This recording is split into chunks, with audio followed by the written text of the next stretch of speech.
இன்றைக்கி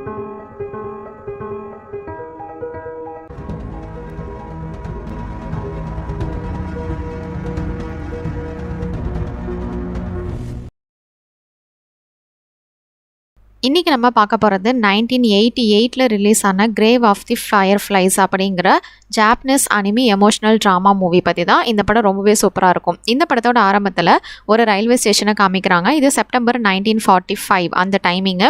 அங்கே வந்து ஒருத்தர் பிளாட்ஃபார்மில் உட்காந்துருக்காரு. இவரோட பேர் தான் வந்து சைட்டா. இவர் வந்து பார்க்குறதுக்கு ரொம்பவே உடல் மெலிஞ்சு அப்படியே ரொம்பவே பாவமான தோற்றத்தில் ட்ரெஸ் எல்லாம் கிழிஞ்சு போய் அப்படியே ரொம்ப சோர்ந்து போய் உட்காந்துருக்காரு.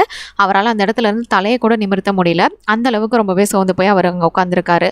அந்த ரயில்வே ஸ்டேஷனில் வர போகிறவங்க எல்லாரும் இவனை பிச்சைக்காரனா இப்படி இருக்கான் அப்படின்னு சொல்லிட்டு பார்த்துட்டு கிராஸ் பண்ணி போயிட்டே இருக்காங்க. ஆக்சுவலாக அவர் பசி சாப்பாடு எதுவும் இல்லாததுனால தான் இந்த மாதிரி இருக்கார். இங்கே இருக்கிற எல்லாரும் அப்படி போனாலும் ஒருத்தர் மட்டும் அதில் இந்தப்பா சாப்பிடு அப்படின்னு சொல்லிட்டு அவனுக்கு சாப்பிட்றதுக்கு ஒரு பொருளை வச்சுட்டு போகிறாரு. அதை எடுத்து சாப்பிட்றதுக்கு கூட இவனுக்கு தெம்பே கிடையாது. இருந்தாலும் அந்த இடத்துல அப்படியே படுத்துக்கிட்டு அந்த சாப்பாட்டு பொருளை கையில் எடுத்து வச்சுருக்கான்.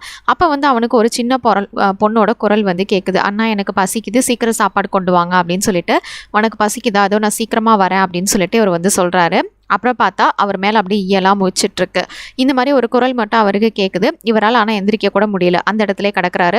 இப்படியே கொஞ்ச நேரம் ஆகிறது. அந்த பிளாட்ஃபார்மை க்ளீன் பண்ணுற க்ளீனர் வந்து வராரு. இவரை வந்து எழுப்பி பார்க்குறாரு. ஆனால் அவர் எந்திரிக்கவே இல்லை. அப்படின்னா அவர் வந்து இறந்துட்டாரு அப்படின்னு அர்த்தம். இவன் வந்து இங்கே தான் சாகணுமா அப்படின்னு சொல்லிட்டு அவனை வந்து ஏதாவது பொருள் இருக்கான்னு செக் பண்ணி பார்க்குறாரு. ஒரு கேண்டி டின் மட்டும் இருக்குது.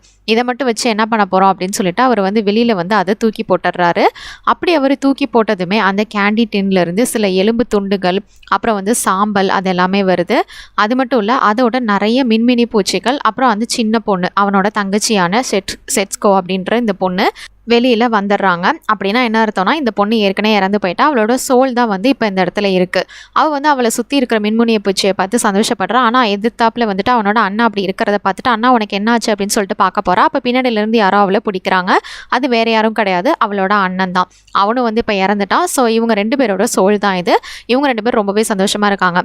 இங்கே என்ன பண்ணிட்டு இருக்கு அப்படின்ற மாதிரி அவன் பார்க்குறான். சரி, உன்னோட முகத்தில் அழுக்கெல்லாம் இருக்குது அப்படின்னு சொல்லிட்டு அவளை சரி பண்ணி விட்டுட்டு அவளுக்கு வந்து சாப்பிட்றதுக்கு அந்த ஏதோ ஒரு கேண்டி மாதிரி ஒன்று இருக்குது, அதை வந்து கொடுக்குறான். இப்போ ட்ரெயினில் இவங்க 2 பேரும் வந்து போயிட்டு இருக்காங்க. அப்பயும் வந்து அந்த பொண்ணு அந்த கேண்டி டின்ல இருந்து கேண்டியை தான் எடுத்துட்டு அவங்க அண்ணனுக்கு ஒன்று கொடுத்துட்டு இவ்வளோ வந்து ஜாலியாக சாப்பிட்டுட்டு இருக்கா. இவங்க 2 பேரும் இப்படி இந்த ட்ரெயினில் வந்து போயிட்டு இருக்காங்க. அப்போ வந்து வானத்துல இருந்து நிறைய குண்டுகள் வந்து கீழே விழுந்துட்டு இருக்கிறத இவங்க பார்க்குறாங்க. அப்போதான் இவங்களோட லைஃப்ல என்ன நடந்தது அப்படிங்கிறத இவங்க வந்து நினச்சி பார்க்குறாங்க. இதுக்கு முன்னாடி இதே மாதிரி இவங்க இருந்த இடத்துல வந்துட்டு எதிரி நாட்டோட அந்த படை எல்லாமே வந்துட்டு இவங்கள தாக்குறதுக்காக வந்துட்டுருக்கு. அப்போ அந்த ஊர் மக்கள் எல்லாருமே நம்ம வந்து சேஃபான பிளேஸ்க்கு போகணும், ஸோ எல்லாருமே ஷெல்டருக்கு போங்க அப்படின்னு சொல்லிட்டு இருக்காங்க. அப்போ இந்த சைட்டா அப்படிங்கிற பையன் வந்து என்ன பண்ணுறான்னா, அவங்க வீட்டில் இருக்கிற ஃபுட்ஸ் எல்லாத்தையுமே மண்ணுக்குள்ளே புதைச்சி வச்சுட்டு இருக்கான். இவங்க 2 பேரும் இவங்க அம்மா அவங்க அப்பா எல்லாருமே இருக்காங்க.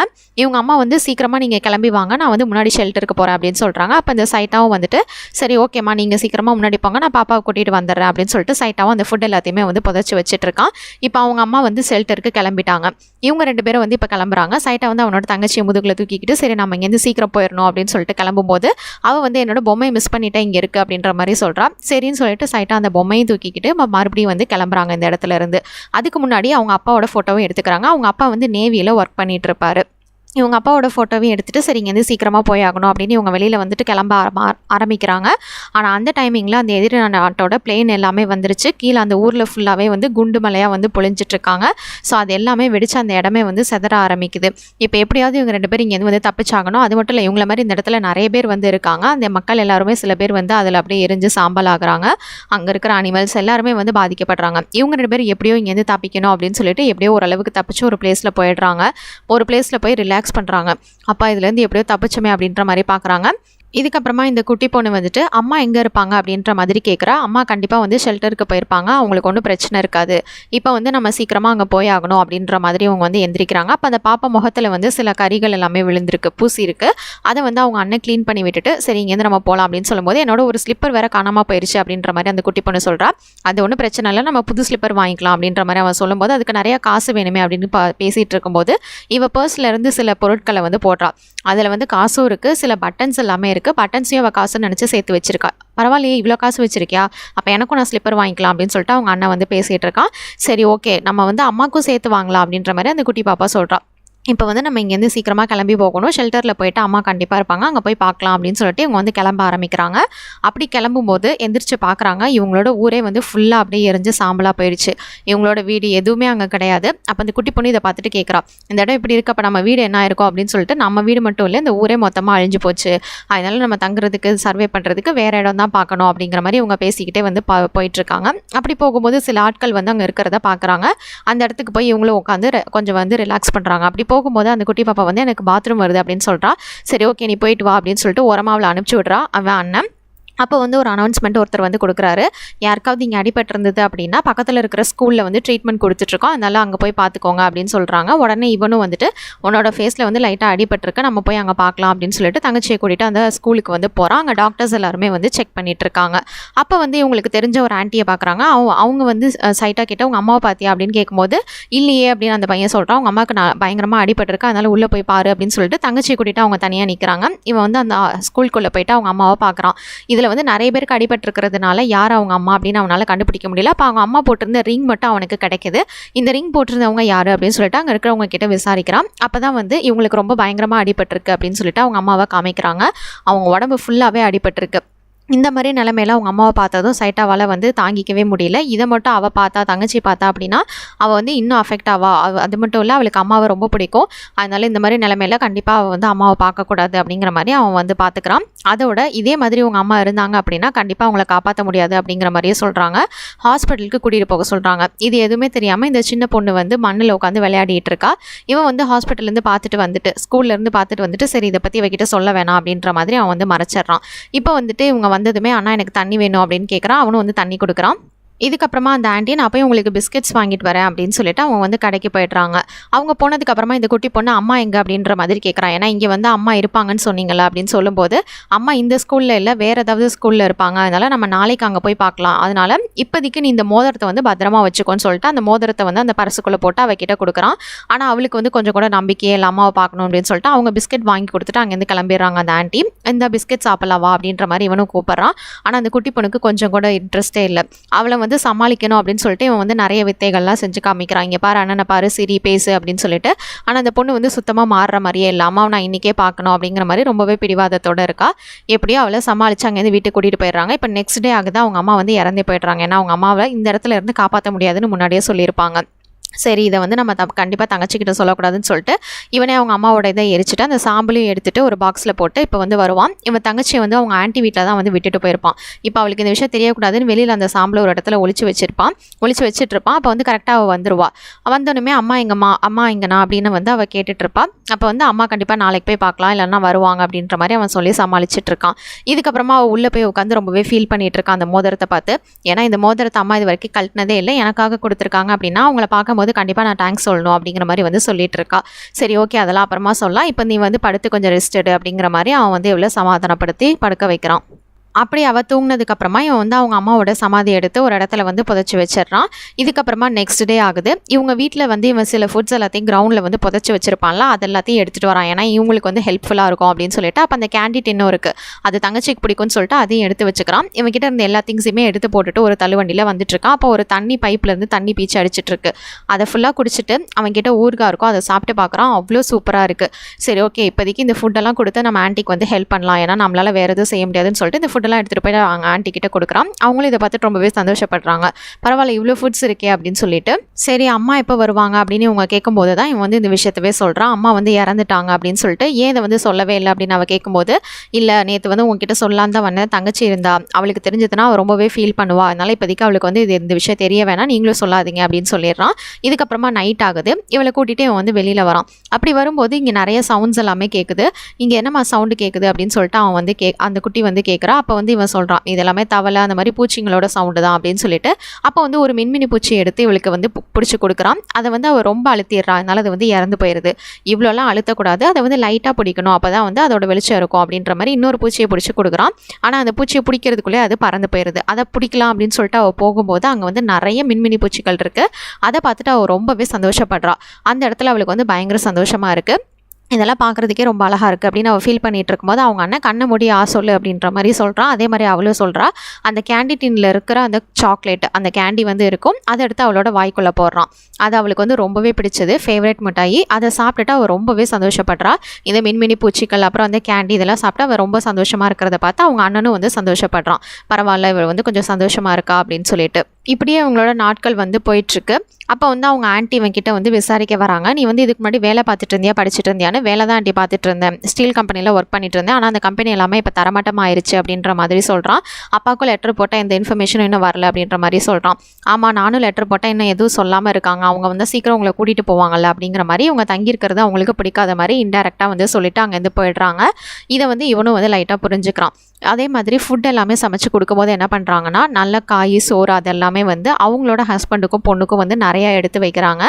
ஆனால் இவங்க 2 பேத்துக்குமே வந்துட்டு அண்ணன் தங்கச்சி இவங்க 2 பேத்துக்குமே என்ன பண்ணுறாங்கன்னா, மேலாப்பில் அந்த குழம்பை மட்டும் எடுத்து கொடுக்குறாங்க. இது எல்லாத்தையுமே வந்து அவனும் நோட் பண்ணுறான். ஆனால் அந்த குட்டிக்கு எதுவும் தெரியல, அவள் சாப்பிட்டுட்டு இருக்கான். நமக்கு இல்லைனாலும் பரவாயில்ல, இவளுக்கு வந்து நல்லா சாப்பாடு வேணும், ஸ்ட்ரென்த்தாக இருக்கணும் அப்படிங்கிற மாதிரி அவன் வந்து நினைக்கிறான். ஆனால் இவங்க வந்து இந்த மாதிரி பார்ஷாலிட்டி காமிக்கிறாங்க அப்படின்றத அவன் புரிஞ்சுக்கிறான். ஆனால் அவனுக்கு இப்போ வேறு வழி இல்லை, இவங்க இல்லாமல் நம்ம வாழ கற்றுக்கணும்னு நினைக்கிறான். இதுக்கப்புறமா நெக்ஸ்ட் டே ஆகுது. நம்ம வந்து பீச்சுக்கு போய் விளாட்லாமா அப்படின்னு சொல்லிட்டு அவளோட தங்கச்சியை கூட்டிகிட்டு அவன் வந்து வெளியில் போகிறான். அங்கே போகிற வழியில் அவளுக்கு வந்து ரொம்பவே சந்தோஷமாக இருக்குது. ரொம்ப ஜாலியாக அவங்க 2 பேரும் போயிட்டு இருக்காங்க. ஒரு வழியாக பீச்சுக்கு போயிடுறாங்க. 2 பேரும் ரொம்பவே சந்தோஷமாக அந்த இடத்துல விளையாடுறாங்க. அப்படி இவங்க சந்தோஷமாக விளையாடிட்டு உட்காரும்போது ஒரு நண்டு வருது. அதை ஃபாலோ பண்ணிவிட்டு இவ போயிட்டுருக்கா. அப்போ அங்கே ஒரு டெட் பாடி இருக்குது. அதை பார்த்துட்டு இங்கே பாரு, நான் வெயிலில் ஒருத்தர் தூங்கிட்டு இருக்காரு அப்படிங்கிற மாதிரி சொல்கிறா. அவளுக்கு தெரியல. ஆமாம், அவர் தூங்கிட்டு இருக்காருன்னு சொல்லிட்டு அவளை வந்து தனியாக இவன் வந்து கூட்டிகிட்டு வந்துடுறான். அப்படியே இவங்க 2 பேரும் வரும்போது அலாம் சத்தம் கேட்குது. அப்படின்னா மறுபடியும் தாக்குதல் நடக்க போகுது அப்படின்றத தான் இண்டிகேட் பண்ணுறாங்க. இவங்க 2 பேரும் எப்படியாவது சேஃபான பிளேஸ்க்கு போகணும் அப்படின்னு சொல்லிட்டு அங்கேருந்து ஓட பார்க்குறாங்க. ஆனால் இவளுக்கு வந்து சுத்தமாக முடியல, எனக்கு வந்து பசிக்குது அப்படின்னு சொல்லிட்டு ஒரு இடத்துல உட்காந்துடுறா. இவங்க வந்து இப்போ வீட்டுக்கு வராங்க.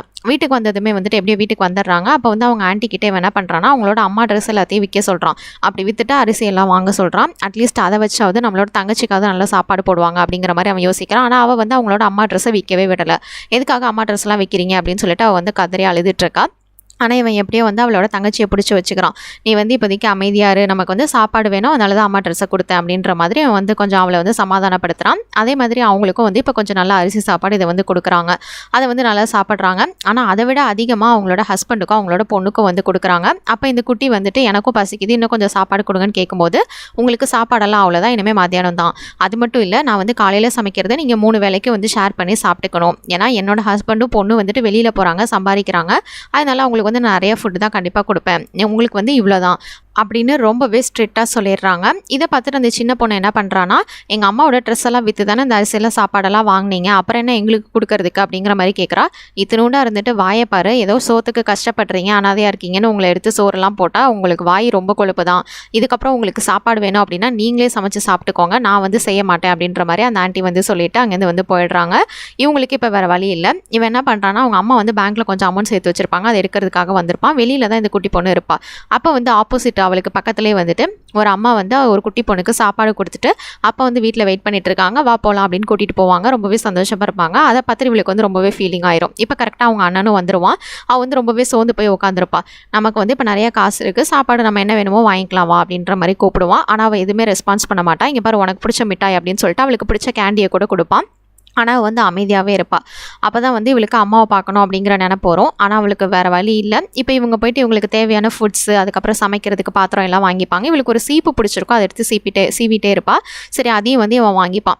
அதுக்கப்புறமா இவங்க எல்லா திங்ஸும் இவங்களுக்கு தேவையானதெல்லாம் வாங்கிட்டு வரும்போது மழை பெய்யும். அதில் வந்து ஒரு ஓட்டக்கொடையும் வாங்கிட்டு வருவாங்க. இப்போ வீட்டுக்கு வந்ததுக்கப்புறமா இவங்ககிட்ட இருக்க திங்ஸு, இவங்ககிட்ட இருக்கிற சாப்பாடெல்லாம் வச்சு தனியாக சமைச்சு சாப்பிடுவாங்க. அதை பார்த்துட்டு இந்த ஆண்டி வந்து அவங்க ஹஸ்பண்ட் கிட்டேயும் பொண்ணுக்கிட்டேயும் சோத்துக்கே வழி இல்லைனாலும் இவங்க ரோஷத்துக்கு மட்டும் குறையில அப்படின்ற மாதிரி குறை சொல்லிட்டு இருப்பாங்க. இதுக்கப்புறமா நைட் ஆகுது. இவங்க வந்து சாப்பிட்டு முடிச்சுட்டு அப்படியே படுத்திருப்பாங்க. இவங்ககிட்ட சாப்பாடு கொஞ்சமாக தான் இருக்கும், ரேஷன்லேயும் கொஞ்சமாக தான் கொடுப்பாங்க. இப்போ அடுத்து நம்ம என்ன பண்ணுறது அப்படிங்கிற மாதிரி இவங்க வந்து பார்த்துட்டு இருப்பாங்க. அப்படி பார்த்துட்டே இவங்க ரோட்டில் போயிட்டு இருக்கும்போது இந்த குட்டி வந்துட்டு எனக்கு கேண்டி வேணும் அப்படின்னு சொல்லிட்டு அவளோட டின்னை பிடிச்சிட்டு அழுதுட்டுருக்கா. அதை வந்து ஆட்டி பார்த்துருப்பா. அதில் கேண்டியே வந்திருக்காது. இவன் வந்து 2 தட்டிட்டு அவளோட கையில் வந்து கொட்டுவான். அதில் வந்து 3 சாக்லேட் அப்படியே ஒன்றா ஒட்டிகிட்டு இருக்கும். அது அப்படியே அவள் கையில் விழும். அதோட கொஞ்சம் தூளும் விழும். அதுக்கப்புறமா அந்த டின்னை வாங்கிட்டு உள்ளே பார்ப்பா. அதில் வேறு கேண்டி எதுவும் இருக்காது. அப்படின்னா இவ்வளோ தான் இருக்குது அப்படின்னு சொல்லிட்டு அவள் அந்த தூளை மட்டும் சாப்பிட்டுட்டு அந்த 3 வந்து மறுபடியும் அந்த கேண்டி பாக்ஸ்குள்ளேயே போட்டு அதை வந்து சேர்த்து வச்சுப்பா. இதுக்கப்புறமா நமக்கு வந்து யூஸ் ஆகும் அப்படின்னு சொல்லிட்டு வீட்டுக்கு போனதுக்கப்புறமா எப்படியோ கொஞ்சம் கொஞ்சமாக அதை சாப்பிட்டு முடிச்சிடுறா. இதுக்கப்புறமா அதை வந்து அப்படியே வாயில் வச்சு தட்டி பார்க்குறா. அதில் ஒன்றுமே வரல. அப்போ தான் அவங்க அண்ணன் வந்துட்டு அதில் இருந்தால் தானே வரும், இதுக்கப்புறம் நீ எவ்வளோ தட்டினாலும் அது வந்து கேண்டி வராது அப்படின்ற மாதிரி சொல்லிட்டு அந்த டின்னை வாங்கிட்டு அதில் தண்ணி பிடிச்சி அதை வந்து நல்லா ஷேக் பண்ணுறான். அப்படி ஷேக் பண்ணுறதை பார்த்துட்டு அண்ணா கூட நானும் பண்ணுறேன் அப்படின்னு சொல்லிட்டு அந்த குட்டி பொண்ணு வாங்கிட்டு அதை வந்து நல்லா ஷேக் பண்ணுறான். அதுக்கப்புறமா அதில் இருக்கிற தண்ணியை ஒரு டம்ளரில் ஊற்றி அவகிட்ட வந்து கொடுக்குறான் அவங்க அண்ணன். அதை குடிச்சிட்டு அவளுக்கு வந்து ரொம்பவே பிடிச்சிருக்கு. இது வந்து எல்லா ஃப்ளேவரும் கலந்து வருது, ரொம்பவே சூப்பராக இருக்குது அப்படின்னு சொல்லிட்டு அவள் வந்து ரொம்பவே சந்தோஷமாக அந்த தண்ணியை வந்து குடிச்சிட்ருக்கா. இதுக்கப்புறமா இவங்க சாப்பிட்ட பாத்திரம் எல்லாமே சிங்கில் தான் கிடக்குது. அவங்க போய் இப்போ தூங்கிட்டு இருக்காங்க. இப்போ இந்த பாத்திரத்தெல்லாம் க்ளீன் பண்ணுறதுக்காக இந்த ஆண்டி தான் வந்திருக்காங்க. சமைச்சு சாப்பிட்ற கழுதைங்களுக்கு இந்த மாதிரி பாத்திரத்தை விலக்கி வைக்கணுன்றது தெரியாதா அப்படின்ற மாதிரி சத்தம் போட்டுட்ருக்காங்க. இந்த டைமிங்கில் அந்த குட்டி பொண்ணு இருக்கால, அவள் வந்து ஏதோ சத்தம் போட்டுகிட்டே இருக்கா, அம்மாவை நினச்சி சத்தம் போட்டுட்ருக்கா. அப்போ இவங்க வந்து திட்டுறாங்க, அங்கே பாரு அவள் இப்படி கத்திட்டு இருக்கான்னு, மற்றவங்களாம் தூங்க வேணாமா, அவளோட கழுத்து பிடிச்சி நெறி அப்படின்ற மாதிரி வந்து திட்டுறாங்க. இதுக்கப்புறமா இந்த பையன் கோவப்பட்டு அவளோட தங்கச்சியை கூட்டிகிட்டு அப்படியே வெளியில் வந்துடுறான். வெளியில் ஒரு ஷெல்டருக்கு இவங்க வந்து வெயிட் பண்ணிட்டு இருக்காங்க. இதுக்கப்புறமா நம்ம என்ன பண்ண போகிறோம் அப்படின்னு சொல்லிட்டு, ஏன்னா மறுபடியும் ஆண்டி வீட்டுக்கு போக போகிறதில்ல, ஸோ நம்மளை வந்து நம்மளே பார்த்துக்கலாம் அப்படிங்கிற மாதிரி அவன் வந்து முடிவு பண்ணுறான். ஏன்னா அவங்களுக்கு வந்து நம்ம நிறைய டிஸ்டர்பன்ஸ் கொடுத்துட்டோம் அப்படின்னு சொல்லிட்டு, சரி இங்கேயே நம்ம தங்கிக்கலாம் அப்படின்ற மாதிரி அவங்க வந்து முடிவு எடுக்கிறாங்க. ஏன்னா இவங்களோட வீட்டுக்கு வந்து இவங்களால போக முடியாது, அது வந்து எரிஞ்சு போயிருக்கும். இதை கேட்டுட்டு நம்ம இங்கே தான் தங்க போகிறோமா, ரொம்பவே நல்லா இருக்குது அப்படின்ற மாதிரி பார்த்துட்டு சில வீட்டை இடிஞ்சு போயிருக்கும்ல, அங்கேருந்து இவங்களுக்கு தேவையான திங்ஸ் அந்த மாதிரி சர்வே பண்ணுறதுக்கு எல்லாத்தையுமே வந்து எடுத்துக்கிட்டு அந்த ஆண்டி வீட்லேயும் இவங்களோட பொருள்ஸில் இருந்திருக்கும், அது எல்லாத்தையுமே எடுத்துகிட்டு இவங்க இங்கேருந்து கிளம்புவாங்க. அப்போ அந்த ஆண்டி அப்படியே தெரியாத மாதிரி வந்து கேட்பாங்க, எங்கே போகிறீங்க, நீங்கள் எங்கே போய் தங்குவீங்க அப்படிங்கிற மாதிரி ரொம்ப அக்கறை இருக்கிற மாதிரி கேட்பாங்க. இல்லை ஆண்டி, இவ்வளோ நாள் நீங்கள் எங்களை பார்த்துக்கிட்டதே போதும், தேங்க்ஸ் அப்படின்னு சொல்லிட்டு அவங்க அங்கேருந்து கிளம்பிடுவாங்க. அப்பா எப்படியோ இவங்க போய் தொலைஞ்சிட்டாங்களே அப்படின்ற மாதிரி வந்து ஒரு சைடு நினச்சிட்டு இருப்பா. ஆனால் அந்த சின்ன பொண்ணு ரொம்பவே சந்தோஷமாக இருப்பா. இவன் இவ்வளோ சந்தோஷமாக போகிறா அப்படின்ற மாதிரி யோசிப்பாங்க. அந்த பொண்ணுக்கு வந்து தன்னோட அன்பான அண்ணன் வந்து இருக்கான், அவன் வந்து பார்த்துப்பான், அதுவே போதும், அவளுக்கு பயங்கர சந்தோஷமாக இருக்குது. அந்த சந்தோஷத்தோடு அவங்க வந்து அங்கேருந்து கிளம்பி அந்த ஷெல்டருக்கு வராங்க. அங்கே வந்து இவங்களுக்கு ஏற்ற மாதிரி வந்து கொஞ்சம் செட் பண்ணிக்கிறாங்க. இந்த சின்ன பொண்ணு வந்து இது பெட்ரூம், இது கிச்சன் அப்படின்ற மாதிரி எல்லாத்தையும் பிரித்து வச்சுட்டு இருக்கா. ஆனால் பாத்ரூம் என்ன பண்ணுறது அப்படின்ற மாதிரி கேட்குறா. இந்த இடத்துல நீ எங்கே வேணால் பாத்ரூம் போகலாம், இது ஃபுல்லாகவே வந்து நமக்கு தான் அப்படிங்கிற மாதிரி வந்து அவன் சொல்லியிருப்பான். இதுக்கப்புறமா பக்கத்தில் போயிட்டு விவசாயி இருப்பாங்க, அவங்ககிட்ட இவங்களுக்கு இருக்க திங்ஸை கொடுத்துட்டு கொஞ்சம் அரிசி அப்புறம் காய் எல்லாமே வாங்கிட்டு வருவாங்க. கேணி இருக்கும், அதுலேருந்து தண்ணி இறைச்சி பக்கத்தில் சில ஃப்ரூட்ஸ் அந்த மாதிரிலாம் இருக்கும். இவங்களுக்கு தேவையான என்னென்ன கிடைக்குதோ அது எல்லாத்தையும் எடுத்து சமைச்சு போட்டு வந்து சாப்பிடுவாங்க. அவங்களுக்கு வந்து எதுவுமே செய்ய தெரியாது தான், இருந்தாலும் கூட இப்போ பசிக்கு வர வழியில் அதனால் எல்லாத்தையும் செஞ்சு கொஞ்சம் சாப்பிட்டுட்டு ரிலாக்ஸாக உட்காந்துருக்காங்க. இப்போ இவங்ககிட்ட இருந்த கொஞ்சம் திங்ஸை வச்சு இப்போ வந்து சாப்பிட்டுட்டாங்க. இதுக்கப்புறம் மறுபடியும் நம்ம சாப்பாட்டுக்கு என்ன பண்ணுறதுன்னு பார்க்கும்போது அந்த இடத்துல நிறைய தவளைகள் எல்லாமே இருக்கும். ஆக்சுவலாக தவளையெல்லாம் சாப்பிட்லாம், அவ்வளோ நல்லது தெரியுமா அப்படிங்கிற மாதிரி உங்கள் அண்ணா சொல்லிட்டு இருப்பான். என்னது தவளையை சாப்பிட்லாமா அப்படிங்கிற மாதிரி அந்த சின்ன பொண்ணு கேட்டுட்டு இருப்பா. இதுக்கப்புறமா நைட் ஆகுது, இவங்க சாப்பிட்ட பாத்திரத்தெல்லாம் அங்கே இருக்கிற தண்ணியில் வந்து இவன் கழுவிட்டு இருப்பான். அந்த குட்டி பொண்ணு அப்போ அங்கே வந்துருவா. அண்ணா சீக்கிரமாக வா அப்படின்னு சொல்லிட்டு, நீ இங்கே நிற்க வேணாம், இங்கே பூச்சிலாம் இருக்கும், உள்ளே போனா வரேன் அப்படின்னு வந்து அவன் சொல்லுவான். ஆனால் வீட்டுக்குள்ளே ரொம்ப இருட்டாக இருக்குது, எனக்கு இருக்கிறதுக்கே பயமாக இருக்குது அப்படின்ற மாதிரி அவன் சொல்லுவாள். பரவாயில்ல, நீ வீட்டுக்கு போ அப்படின்ற மாதிரி அவன் சொல்லுவான். நான் சீக்கிரமாக வந்துடுறேன்னு சொல்லும்போது, வீட்டுக்குள்ளேயும் நீ இருக்கிறது தெரியல, நீ இருந்தாலுமே எனக்கு இருட்டாக தான் இருக்குது அப்படின்னு சொல்லும்போது தான் இவன் ஒரு ஐடியா பண்ணி அந்த இடத்துல நிறைய மின்மினி பூச்சிங்களை எடுத்துகிட்டு வந்துட்டு அந்த இடத்துல வந்து அப்படியே அவன் விடுறான். அதனால அந்த ரூம் ஃபுல்லாகவே கொஞ்சம் வெளிச்சமாக இருக்குது. அதாவது இவங்க இருக்கிற அந்த தங்கி இருக்கிற ஷெல்டர் வந்து கொஞ்சம் வெளிச்சமாக இருக்குது. அந்த மின்மினி பூச்சிங்களும் ரொம்பவே அழகாக இருக்குது பார்க்குறதுக்கு. இதை பார்த்துக்கிட்டே இவங்க 2 பேரும் வந்து அந்த இடத்துல தூங்குறாங்க. இதுக்கப்புறமா அவள் வந்து தங்கச்சி தனியாக தான் படுத்திருக்கா. ஆனால் இவன் வந்து பக்கத்தில் போயிட்டு அவளை கட்டி பிடிச்சி படுக்கிறான். ஆனால் அந்த குட்டி பொண்ணு வந்து வெயிட்டாக இருக்கீங்க அப்படின்னு சொல்லிட்டு அவங்க அண்ணாவை தள்ளி விட்டுட்டு படுக்கிறா. இப்போ நெக்ஸ்ட் டே மார்னிங் ஆகுது, அவள் மண்ணில் உட்காந்து ஏதோ பண்ணிகிட்டு இருக்கா. இவன் வந்து கொஞ்சம் தண்ணியெலாம் எடுத்துகிட்டு வரும்போது என்ன பண்ணுற அப்படின்னு வந்து பார்க்குறான். அவள் வந்து சொல்கிறான், மின்மினி பூச்சிங்கள் எல்லாமே நேற்று நைட் இருந்ததில் அது எல்லாமே செத்து போச்சு, அதுங்களுக்கு சமாதி ரெடி பண்ணுறேன் அப்படின்ற மாதிரி சொல்கிறா. அதுவும் என்னோட அம்மா மாதிரியே அப்படின்னு சொல்கிறா. அப்போ தான் இவளுக்கு வந்து ஒரு விஷயம் புரியுது. அப்படின்னா அம்மா இறந்து போனது இவளுக்கு தெரிஞ்சிருக்கு. என்ன சொல்கிற அப்படின்னு கேட்கும்போது தான், ஆமாம் ஆண்டி வந்து என்னை திட்டினாங்க, அந்த சொல்லி தான் இது மாதிரி உங்கள் அம்மா இறந்து போயிட்டாங்க, அது மாதிரி நீங்களும் ஆக போகிறீங்க அப்படின்ற மாதிரி சொன்னாங்க. அட்லீஸ்ட் என்கிட்ட எங்கள் அம்மா சொல்லியிருந்தா அம்மாவோட முகத்தையாவது பார்த்துருப்பேன்ல நான் அப்படிங்கிற மாதிரி அவள் வந்து சொல்லிவிட்டு அந்த மின்மினி பூச்சிங்களுக்கு சமாதி ரெடி பண்ணிகிட்டு இருக்கா. இதை கேட்ட இவங்க அண்ணனுக்கு ரொம்பவே எமோஷனல் ஆயிடுது. இப்படி நம்ம பண்ணிட்டோமே அப்படின்னு சொல்லிட்டு ரொம்பவே அந்த இடத்துல ஃபீல் பண்ணுறான். அதுக்கப்புறமா தான் இவன் வந்து ஷேர் பண்ணுறான், இப்போ ஒன்றும் பிரச்சனை இல்லை, அம்மாவோட சமாதி வந்து அந்த ஆண்டியோட வீட்டுக்கு தூரத்தில் இருந்து ஒரு மரம் இருக்குது, அந்த இடத்துல தான் வந்து புதைச்சி வச்சுருக்கேன். அதனால் நம்ம வந்து அடிக்கடி அந்த பிளேஸ்க்கு போகலாம், அங்கே வந்து நம்ம ஜாலியாக விளாட்லாம், அங்கே அது அம்மாவே இருக்கிற மாதிரி இருக்கும் அப்படின்ற மாதிரி வந்து ரொம்பவே எமோஷ்னலாக பேசி அந்த பொண்ணுக்கிட்ட வந்து சமாதானம் சொல்லிகிட்டு இருக்கான். சரி இப்போ எனக்கு வந்து ரொம்பவே பசிக்குது அப்படின்ற மாதிரி இந்த பொண்ணு வந்து கேட்குறா. சரி ஓகே, நம்ம வந்து சாப்பாட்டுக்கு வெளியில் போய் ஏதாவது கிடைக்குமா அப்படின்னு பார்க்கலாம், பக்கத்தில் இருக்க விவசாயியை பார்க்க போகலாம் அப்படின்னு சொல்லிட்டு இவங்க பார்க்க போகிறாங்க. இந்த டைமிங்கில் இந்த ஷெல்டருக்கு வந்து சில பசங்கள்லாம் வராங்க. என்னடா இது, இந்த ஷெல்டர்லேயும் யாரோ தங்கியிருக்காங்களா, என்ன தவக்கலெல்லாம் இருக்குது, இதுதான் ஒரு வேளை சாப்பிடுவாங்களோ அப்படின்ற மாதிரி பார்த்துட்ருக்காங்க. அங்கே பிளேஸை பார்த்துட்டு ரொம்பவே டிசாஸ்டராக இருக்குது, ஒரு வேளை பேய் எதுவும் இருக்கும்ட்டு அங்கேருந்து தெரிச்சு ஓடிடுறாங்க. இப்போ இவங்க 2 பேரும் வந்து ஏதாவது சாப்பாடு கிடைக்குமான்னு சொல்லிட்டு விவசாயியை பார்க்க வந்துட்டு எங்களுக்கு அரிசி வேணும் அப்படின்ற மாதிரி கேட்குறாங்க. ஆக்சுவலாக அப்போ தான் அவர் சொல்லுவார், நான் வந்து நல்லா இருந்தப்போ இந்த ஊருக்கே வந்து சாப்பாடு போட்டேன், ஆனால் இப்போ எனக்கே வந்து சாப்பாடு கிடையாது, கொஞ்சமாக தான் இருக்குது, அதனால் என்னால் உங்களுக்கு வந்து ஹெல்ப் பண்ண முடியாது அப்படின்ற மாதிரி சொல்லிடுறாரு. அவங்க 2 பேரும் படுத்து என்ன பண்ணலாம் அப்படின்னு வந்து பேசிட்டு வந்துட்டு இருக்காங்க. அப்போ தான் வந்துட்டு மேலேருந்து மறுபடியும் எதிரி நாட்டோட அந்த படை வந்து தாக்க வருது. உடனே இவங்க 2 பேரும் வந்து அப்படியே ஒரு பல தோட்டத்தில் போயிட்டு ஒளிஞ்சிக்கிறாங்க. அங்கே ஒளியும் போது தான் அவன் வந்து பார்க்குறான், இங்கே இவ்வளோ ஃப்ரூட்ஸ் இருக்குது, இதை வந்து நம்ம சாப்பிட்லான்னு சொல்லிட்டு அவங்க 2 பேருமே சாப்பிட்றாங்க. இந்த இடத்துல ஒரு முடிவு எடுக்கிறான். அப்படின்னா நமக்கு வந்து இந்த மாதிரி தோட்டங்களில் போயிட்டு நமக்கு என்ன சாப்பிட கிடைக்குதோ அதை வந்து நம்ம இப்போதைக்கு சாப்பிட்டு வந்து இந்த காலத்தை ஓட்டலாம் அப்படிங்கிற மாதிரி அவன் முடிவு பண்ணுறான். கொஞ்ச நேரத்துக்கு அப்புறமா வீட்டுக்கு போயிட்டு இவளுக்கு வந்து சீப்பு வச்சு தலையெல்லாம் சீவி விடுறான். அவளோட உடம்புல வந்து சில ஸ்கின் டிசீஸ்லாம் வந்திருக்கு. ஏன்னா இவள் வந்து சின்ன பொண்ணு, இப்போ வந்து நல்ல ஹெல்த்தியான ஃபுட்டு வந்து சாப்பிடணும். அதெல்லாம் எதுவும் இல்லாததுனால அவளுக்கு வந்து உடம்பே முடியல. அது மட்டும் இல்லை, அவளுக்கு வந்து அடிக்கடி பசிச்சுட்டு தான் இருக்குது. இதுக்காக என்ன பண்ணுறான்னா நைட்டு ஒரு தோட்டத்தில் போயிட்டு கிழங்கு வகைகள்லாம் எடுக்கலாம் அப்படின்னு சொல்லிட்டு அதை எடுக்க ட்ரை பண்ணிட்டு இருக்கான். அப்போ வந்து அந்த இடத்தோட ஓனர் வந்து அங்கே வந்துடுறாரு. அவனை பயங்கரமாக அடிச்சு போட்டுடுறாரு. எவ்வளோ தைரியம் இருந்தால் நீ திருடுவ அப்படின்னு சொல்லிட்டு போலீஸ்கிட்டே பிடிச்சி கொடுத்துட்றாரு. ஆனால் அந்த போலீஸ் வந்துட்டு அவன் திருடினது ஓகே, ஆனால் நீ இவ்வளோ அடிச்சிருக்க, உன் மேலே தான் நான் ஃபஸ்ட்டு கேஸ் போடணும் அப்படின்னு சொல்லும்போது அந்த ஃபார்மர் வந்து அங்கேருந்து ஓடி போயிடுறாரு. அதுக்கப்புறமா இந்த போலீஸ் வந்து இவனுக்கு ஹெல்ப் பண்ணுறாரு. நீ வந்து இவ்வளோ அடிபட்டிருக்க, ரொம்பவே பாவம்பா, சரி இப்போதைக்கு நீ வீட்டுக்கு போயிரு அப்படின்ற மாதிரி அவனை அனுப்பிச்சி வச்சிடுறாரு. அவன் அப்படி வெளியில் வரும்போது அவளோட தங்கச்சி வந்து வெளியில் தான் நின்றுட்டுருப்பா. அவள் வந்து அவங்க அண்ணனை பார்க்குறா. அவன் உடம்புல நிறைய காயங்கள் இருக்குது, இது எல்லாமே நம்மளால தான், நமக்கு ஃபுட் எடுக்க போய் தான் அவன் அண்ணனுக்கு வந்து இது மாதிரி ஆயிடுச்சு, அதனால் நம்ம வந்து இதுமாதிரி செய்யக்கூடாது அப்படின்னு சொல்லிட்டு அவங்க அண்ணனை பார்த்துட்டு எனக்கு வந்து பசிக்கவே இல்லைனா, நான் வந்து சும்மா தான் சொன்னேன், அதனால நீ இந்தமாதிரி எனக்கு ஃபுட் எடுக்க போகிறேன்னு சொல்லிட்டு இந்த மாதிரிலாம் எதுவும் செய்யாத அப்படிங்கிற மாதிரி சொல்கிறா. இதை கேட்டுட்டு அவன் வந்து இன்னும் எமோஷ்னல் ஆகி அழுதுட்டு இருக்கான். இவளுக்கு வந்து நம்ம நல்ல சாப்பாடு கொடுக்கணும் அப்படிங்கிற மாதிரி அவன் வந்து முடிவு பண்ணுறான். இதுக்கப்புறமா நெக்ஸ்ட் டே ஆகுது. இவளோட தங்கச்சியை சரி ஒரு இடத்துல உட்கார வச்சிருக்கான். இப்போ இவனும் வந்து பார்த்துட்டு இருக்கும்போது மறுபடியும் எதிரி நாட்டோட படை வந்து இவங்களை தாக்க ஆரம்பிக்குது. அப்போ வந்து அந்த ஊர் மக்கள் என்ன பண்ணுவாங்கன்னா சேஃபான பிளேஸ்க்கு, ஷெல்டர் அந்த மாதிரி இடத்துல போய் ஒளிஞ்சுப்பாங்க. அந்த டைமிங்கை யூஸ் பண்ணி இவன் என்ன பண்ணுறான்னா எந்த வீட்டுக்கு போயிட்டு அங்கே ஃபுட்டு இதெல்லாம் இருக்கோ அதை அவனும் சாப்பிட்டுட்டு அவளோட தங்கச்சிக்கு வந்து எடுத்துகிட்டு வருவான். இது மாதிரி தான் அவன் வந்து பண்ணிட்டு இருப்பான். அவளுக்கு வந்து அதை சாப்பிட்றதுக்கு கூட தெம்பு இருக்காது. இவன் தான் வீட்டுக்கு வந்துட்டு ஊட்டி விட்டுட்டு இருப்பான். இதே மாதிரி ஒவ்வொரு டைமும் எதிரி நாட்டோட படை வந்து இவங்களோட நாட்டை வந்து தாக்கும்போது இவன் என்ன பண்ணுறான்னா எல்லாரும் ஷெல்டருக்கு ஓடி போவாங்க. ஆனால் இவன் வந்து அவங்களோட வீட்டுக்கு ஓடி போவான். ஏன்னா அங்கே வந்து இவனுக்கு தேவையான திங்ஸ், க்ளோத்ஸு, ஃபுட்ஸு எல்லாமே எடுத்துக்கலாம் அப்படின்னு சொல்லிட்டு அவனுக்கு தேவையான திங்ஸ் எல்லாத்தையுமே வந்து எடுத்துகிட்டு வருவான். இப்போ வந்து இவங்களுக்கு தேங்க்ஸும் சொல்லுவான் எதிர்நாட்டுக்கு. ஏன்னா அவங்களால தான் இப்போ வந்து எனக்கு ஃபுட்டு எல்லாமே கிடைக்குது அப்படின்னு சொல்லிட்டு இவங்க இப்படி தாக்குறதுனால தான் எல்லோரும் போயிடுறாங்க, எனக்கு ஃபுட்டு கிடைக்குது சாப்பிட்றதுக்குன்னு சொல்லிட்டு அவங்களுக்கு தேங்க்ஸ் சொல்லிட்டு இவன் வந்துட்டுருப்பான். அப்படி வந்ததுமே சரி இப்போதைக்கு நமக்கு வந்து சாப்பிட்றதுக்கு கொஞ்சம் திங்ஸ் இருக்குது, இதே மாதிரி அவளுக்கு வந்து சாப்பாடு கொடுக்கலாம் அப்படின்னு சொல்லிட்டு அவளால் முடிஞ்ச சாப்பாடை எடுத்துகிட்டு வந்து கொடுக்குறான். அப்படி எடுத்துகிட்டு வரும்போது ஒரு தடவை அவள் மயக்கம் போட்டு கீழே விழுந்திருக்கா.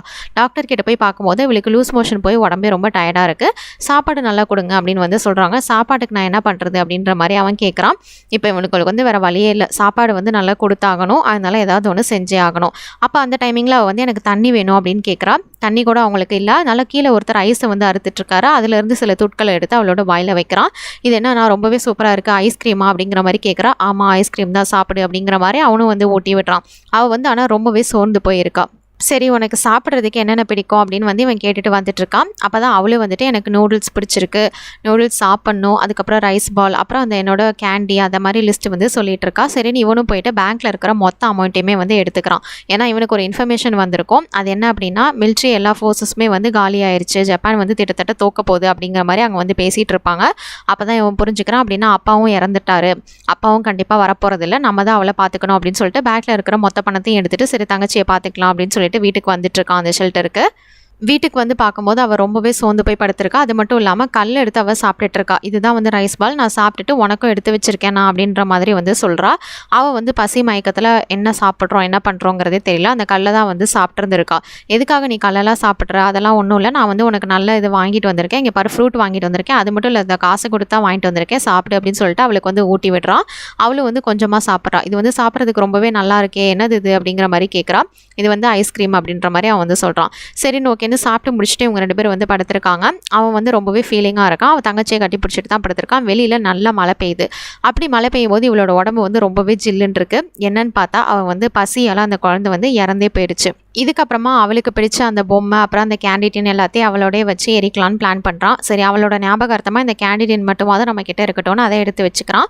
அதுக்கப்புறமா அவளை அப்படியே வந்து எரிச்சிடறான். எரிச்சு முடிச்சதுக்கப்புறமா அவளோட அந்த சில எலும்பு துண்டுகள் இருக்கும், அது அவளோட சாம்பல் எல்லாத்தையுமே வந்து அந்த கேண்டிடினில் வந்து போட்டு வச்சுக்கிறான். அவளோட ஞாபகார்த்தமாக இங்கேயே இருந்தால் அவளோட ஞாபகம் இருக்கும் அப்படின்னு சொல்லிட்டு தான் இவன் வந்து ஒவ்வொரு ஊராக வந்து ட்ராவல் பண்ண ஆரம்பிப்பான். ஆனால் அவனுக்கு வந்து சாப்பாடு கிடைக்காததுனால இப்போ கடைசியாக அந்த ஜப்பான் ரயில்வே ஸ்டேஷனில் வந்து உட்காந்துருப்பான். அந்த இடத்துல சாப்பாடே இல்லாமல் இப்போ அவனும் வந்து இறந்து போயிடுவான். அப்போ தான் கரெக்டாக அந்த பிளாட்ஃபார்ம் கிளீன் பண்ணுறவர் வந்து அந்த கேண்டிடேனை தூக்கி போட்டுருவார். அதுலேருந்து அவளோட சோல் வந்து வெளியில் வந்துடும். அந்த இதுக்குள்ளே தான் சோல் இருந்தது மாதிரி காமிச்சிருப்பாங்க. அது வந்து வெளியில் வந்துடும். இப்போ இந்த இடத்துல அவனோட அண்ணனும் வந்து அவ கூட ஜாயின் பண்ணிப்பா. இதுக்கப்புறம் நான் வந்து உன் கூடயே தான் இருப்பேன் அப்படின்னு சொல்லிட்டு இவங்க 2 பேரும் சேர்ந்துருக்காங்க. சரிவா இங்கேருந்து போகலாம் அப்படின்னு சொல்லிட்டு அந்த ஊரோட பெரிய மலைகள்லாம் இருக்கும். அதாவது அந்த ட்ரெயினில் போயிட்டு அந்த மலைக்கு பெரிய உச்சிக்கு போயிடுறாங்க. அவள் வந்து ரொம்பவே சந்தோஷமாக இருக்கா. அதில் இருக்க கேண்டிலாம் சாப்பிட்டுட்டு சரியா மடியில் படுத்து தூங்கு அப்படின்னு சொல்கிறான். அவளும் வந்து அப்படியே படுத்து தூங்குறான். இந்த உலகமே அழிஞ்சாலும் இவங்க 2 பேரும் வந்து இனிமேல் ஒன்றா தான் இருப்பாங்க, இந்த மாதிரி சோல்ஸாகவே. இதோட இந்த படத்தோட கதையை முடிச்சிருக்காங்க. இந்த படத்தை பற்றி நீங்கள் என்ன நினைக்கிறீங்க அப்படின்னு என்னோட ஷேர் பண்ணிக்கோங்க. இது மாதிரி வேறு ஏதாவது படத்தை பற்றியோ சீரிஸை பற்றியோ நான் பேசணும்னு நினச்சாலும் மறக்காமல் கமெண்ட் செக்ஷன் லீவ் பண்ணுங்கள். And then tata bye from உங்கள் தமிழ் பொண்ணு.